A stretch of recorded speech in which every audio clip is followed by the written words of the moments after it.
We want specifics, as specific as you can get, even down to colors. Yeah, absolutely. The whole thing started out with a Halo JT Kenney Signature Series rod, and I also used a Halo Daylight Heavy Action 7.6. Everything I threw this week, line-wise, was Berkeley 100% fluorocarbon. The Trilene 100% fluorocarbon, 17-pound, not a liter or anything, running the whole thing fluorocarbon.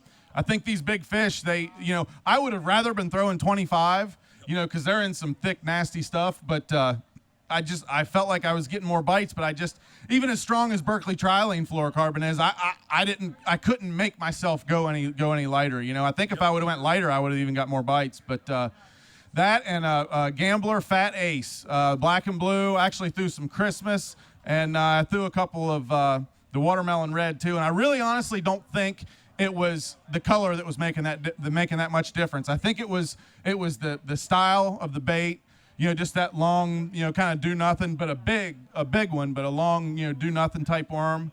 Like I said, the Laser Trocar TK130 hook and that Rains weight, that Rains is the deal. Like I was explaining earlier with the insert in it, it doesn't tear your line up. Tell us about your presentation. When you make that pitch out there, are you dead sticking? You letting it sit? You working it, jigging it? Yeah, I was actually working it a little slower than dead sticking it. Wow.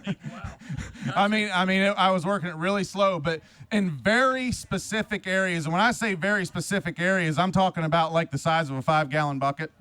Like really, like exactly where I found that fish in practice and shook it off. I went right back there and made repetitive casts. And if they were hot, you didn't need to make repetitive casts. As soon as it got there, your line just starts swimming off. But but like I said, just any kind of place, in a typical spawning area, spawning flats. There's a lot of them on these lakes. But if you could find some real thick cover next to a really, really open area, you didn't want it where it was like, say, super thick hydrilla and then just like slowly went to into loose hydrilla. You wanted like where there was an absolute where they could make a bed, but yet they had really thick cover right beside it. If it didn't have the really thick cover right beside it, it wasn't going to be a big one. So wow, that's good information. Yeah, I really got dialed in on that, and and I had some backup fish that I went to up here in Kissimmee. I caught them on that at Nichols Pulsator spinnerbait. That's one of my very favorite spinnerbaits. That thing's just a bad dude. You can get a hold of Nichols, and they can even custom make spinnerbaits for you. But they have a lot of new ones, and actually there's going to be a couple JT Kenney Signature Series skirts coming out for those.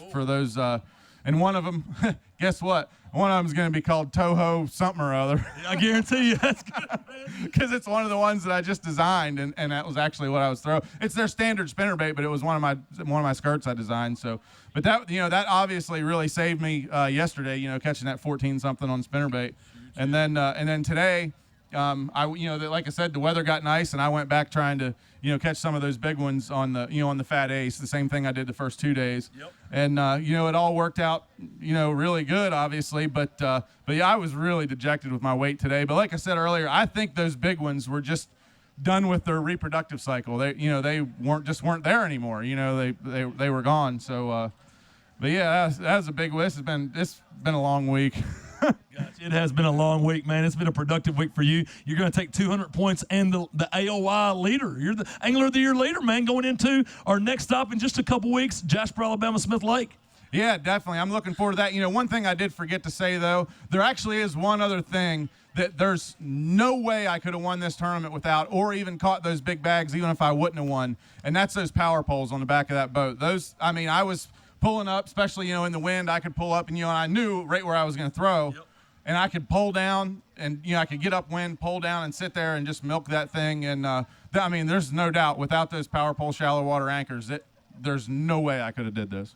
There you go. Hearing it from our champion here at Lake Toho. Stop number 1 presented by Mercury here at Kissimmee. The Kissimmee folks have been awesome.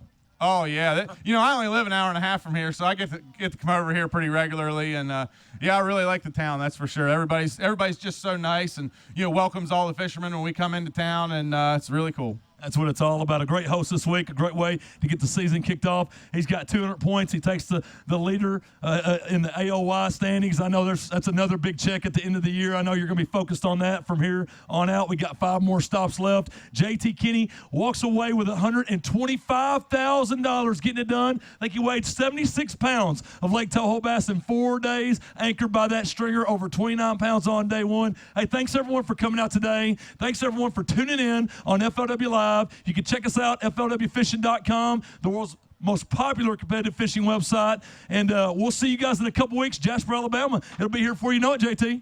Oh, yeah, definitely. I'm going to take a couple of days off and start preparing for that one. There you go. Thank you, Kissimmee. Thank you, Lake Toho. A great tournament. God bless. And we will see you at the next one.